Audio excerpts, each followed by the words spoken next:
कि वास्तव में मणिपुर में हो क्या रहा है। हमारी बहन बेटियों के साथ उन लोगों को नग्न अवस्था में सड़कों पर दौड़ाया जा रहा है, उनसे मार्च पास्ट कराया जा रहा है।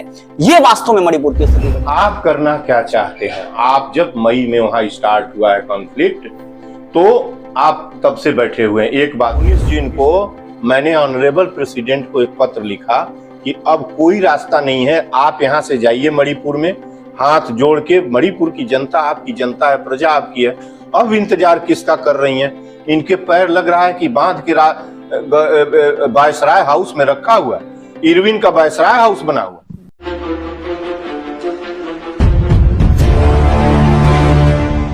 नमस्कार, बहुत स्वागत है आप सभी का यूपी बिहार तक पे। तो आज हमारे साथ इस विशेष चर्चा में गोरखपुर से डॉक्टर संपूर्णानंद मल्ल जी जुड़े हैं। तो सर बहुत बहुत स्वागत है आपका। वेलकम।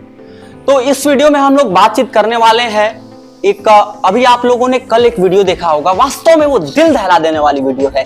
जितने भी भारतीयों ने ये वीडियो देखा ना, अंदर से कलेजा कांप गया कि वास्तव में मणिपुर में हो क्या रहा है। हमारी बहन बेटियों के साथ उन लोगों को नग्न अवस्था में सड़कों पर दौड़ाया जा रहा है, उनसे मार्च पास्ट कराया जा रहा है। ये वास्तव में मणिपुर की स्थिति बनी हुई है। और ये स्थिति आज की और कल की नहीं है, इसको बनाने में लगभग 84 दिन से ये चीजें चल रही हैं मणिपुर में। लेकिन फिर भी अब तक जो सत्ता है ये चुप थी, इनका कोई भी स्टेटमेंट नहीं आया था। कल प्रधानमंत्री जी ने भी स्टेटमेंट दिया और स्मृति ईरानी ने भी दिया। तो सर, इस मणिपुर की जो घटना है, इस घटना को आप कैसे देखते हैं और इस घटना की शुरुआत कैसे हुई? क्योंकि बहुत सारे लोग तो ये भी नहीं जानते हैं कि वास्तव में इस घटना का जड़ क्या है। देखिए, कई सवाल आप एक साथ कर दे रहे हैं।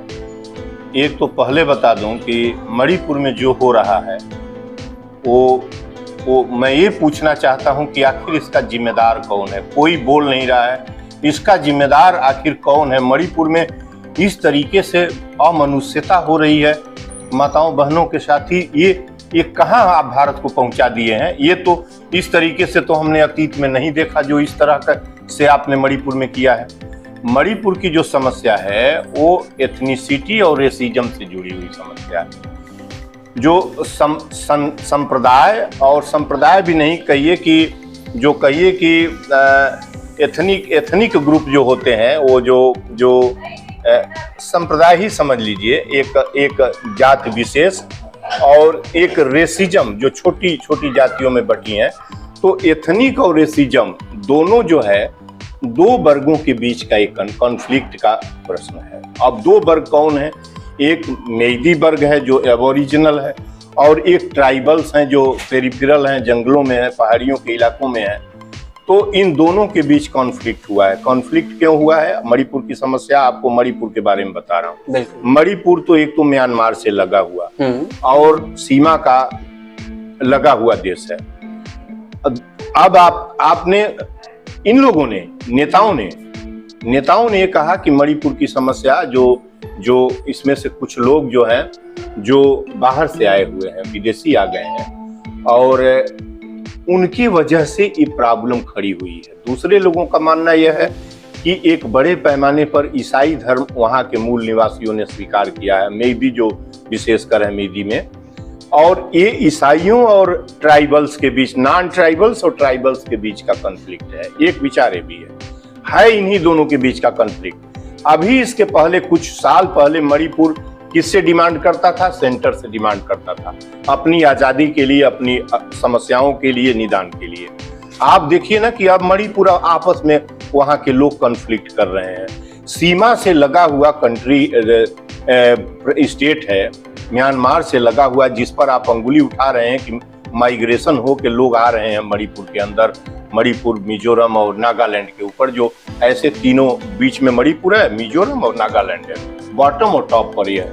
और ठीक सामने मणिपुर के पूरब साइड में, पूरब हिस्से में, मणिपुर के ठीक पूरब हिस्से म्यांमार है, छोटा सा देश। आप करना क्या चाहते हैं? आप जब मई में वहां स्टार्ट हुआ है कॉन्फ्लिक्ट, तो आप तब से बैठे हुए हैं। एक बात, स्टार्ट क्यों हुआ है? स्टार्ट इसलिए हुआ है, मणिपुर एक बेहद शांत, सौम्य और पहाड़ियों में बसा एक बिल्कुल शांत प्रिय जगह है। मणिपुर में इस तरह की हिंसा, इतने सीधे साधे लोग वहाँ के हैं, उनकी भाषा देखिए। मैं गया नहीं हूँ, टीवी पर देख के, पढ़ के उनकी जानकारी होती है। उनके बातचीत करने से जो आपस में करते हैं, इनोसेंट होकर बात करते हैं, आपने यहाँ पहुंचा दिया कि हथियारों से लैस होकर एक दूसरे को मार काट पर उतरे हुए। हथियार सरकार से लूट लिए जाते हैं, 5000 की संख्या में हथियार लूट लिए। अच्छा, लूट के मार पीट कर रहे हैं, आप इस जगह पर पहुंचा दिए। दूसरी बात है कि ये समस्या क्यों पैदा हुई? ये समस्या पैदा हुई है जब वहां ये सांप्रदायिक पार्टी जो इस समय बड़े साफ तौर से आपको मैं कहना चाहता हूं कि जो केंद्र की मोदी सरकार है, यह पूरी तरीके से जो कट्टर हिंदुत्ववादी सांप्रदायिकता का रूप लिया हुआ, सभी हम हिंदू हैं लेकिन हम मोदी वाले हिंदू नहीं हैं, हम आरएसएस वाले हिंदू नहीं हैं, पक्के हम वो वाले हिंदू नहीं हैं। हम वो हिंदू हैं जो एकता वाला हिंदू था, जो हिंदू मुस्लिम से दूर रह के नहीं रह सकता था। हिंदू मुस्लिम हिंदुस्तान है तो हिंदुस्तान का मतलब है हिंदू मुसलमान। मुसलमान को निकाल दीजिएगा तो हिंदुस्तान शब्द आपको खोजने से नहीं मिलेगा। हम भारत के अंदर हैं और भारत के अंदर जो हिंदुस्तान, उसका जो नवीन नाम फारसी रूपांतरित नाम है, उसमें हिंदू मुसलमान दोनों हैं। नरेंद्र मोदी की सरकार जब से आई है तब से अब यहां तक पहुंचा दिया उन्होंने। हिंदू मुसलमान तो चल ही रहा था, अब मणिपुर में एथनिसिटी और रेसिज्म, अब आपस का कॉन्फ्लिक्ट हो गया। अब ट्राइबल्स और नॉन ट्राइबल्स लड़ने लगे। जब ये लोग गए हैं वहां अपना विचार आइडियोलॉजी लेकर, अलगाव की आइडियोलॉजी लेकर, जब आप परिवार में अलग रहेंगे तो आप मान के चलिए कि देश पर उसका असर पड़ेगा। आप ये सोचिए कि परिवार टूटता है अपने ही अंदर के भाई के बंटने से। परिवार टूटा, फिर गांव टूटा बड़ा हुआ, फिर स्टेट टूटा बड़ा हुआ, फिर टूटते टूटते अलगाव एक विचार है, तो अलगाव का रिपरकशन कहीं आपको दिखाई देगा। तो इनके जाने के बाद, जब से 1818 के बाद इन लोगों का प्रवेश पूर्वी प्रांतों में हुआ है, तब से आप देखिए ना कि सब जगह अनरेस्ट स्टार्ट हुआ। इसके पहले भी था। उसके पहले क्या था कि वो अलगाववाद की मांग करते थे, बराबर वो लिबरेशन की मांग करते थे, चाहे असम हो, चाहे इधर हो, चाहे कहीं भी चलता था। तो वो कहते थे नहीं, हम लिबरेशन, हम आजाद रहना चाहते हैं, ठीक है ना। लेकिन अब वो धीरे धीरे, वो इनके वजह से नहीं गया, लेकिन अब वो आजादी तो वो जाएगी नहीं।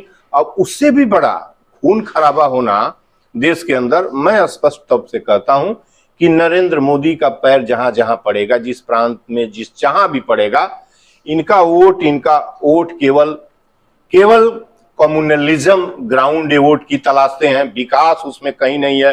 शिक्षा, चिकित्सा, स्वास्थ्य, कहीं कुछ मतलब नहीं है। शिक्षा मर गया है। शिक्षा की इन लोगों ने कत्ल कर दिया है। जब आप मंदिर बनवाएंगे, जीर्णोद्धार करेंगे, एक ही मंदिर चलेगा, या तो शिक्षा का मंदिर चलेगा या तो ईंट पत्थर का अंधविश्वास का मंदिर, जहां आप भगवान की तलाश करना चाहते हैं। माँ को गड्ढे में फेंक के, पिता को शेल्टर्स हाउसों में छोड़ के, आप पत्थरों में पिता और ईश्वर की तलाश करते हैं। हिंदुस्तान को कहां ले जाना चाहते हैं? किस गड्ढे में?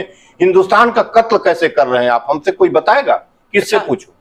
अच्छा, कल के दिन जो वीडियो वायरल हुई, मानव इतिहास में अब तक की सबसे शर्मसार करने वाली वीडियो है। और सर, सोचने वाली बात तो ये है, ये घटना लगभग 4 मई के दिन का बताया जा रहा है, और ये वीडियो 19 जुलाई को, जब मणिपुर में इंटरनेट की कनेक्टिविटी चालू की जाती है, तब सोशल मीडिया के द्वारा लोगों को पता चलता है। आपको पता है कि जब घटनाएं होने लगी तो इंटरनेट डिस्कनेक्ट कर दिया गया था। आपको इतना पता है ना?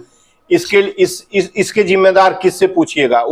वो ट्राइबल्स, नॉन ट्राइबल से पूछिएगा। इसका जिम्मेदार कौन है? इसका जिम्मेदार प्राइम मिनिस्टर है। सबसे बड़ी बात यह है कि मैं समझ रहा था कि अब मामला सुधरने वाला नहीं है। बीच में मैं सोचा कि मैंने एक चिट्ठी लिखा कि क्या इस देश में कोई गांधी नहीं है जो मणिपुर को बचा सके, नोआखाली की तरह जाए, वहां सबसे प्रार्थना करे और कहे कि अब बचाइए। मैंने 19 जून को, डेट नहीं एग्जैक्ट याद आ रही, शायद 19 जून ही है, 19 जून को मैंने ऑनरेबल प्रेसिडेंट को एक पत्र लिखा कि अब कोई रास्ता नहीं है, आप यहां से जाइए मणिपुर में, हाथ जोड़ के। मणिपुर की जनता आपकी जनता है, प्रजा आपकी है। अब इंतजार किसका कर रही है?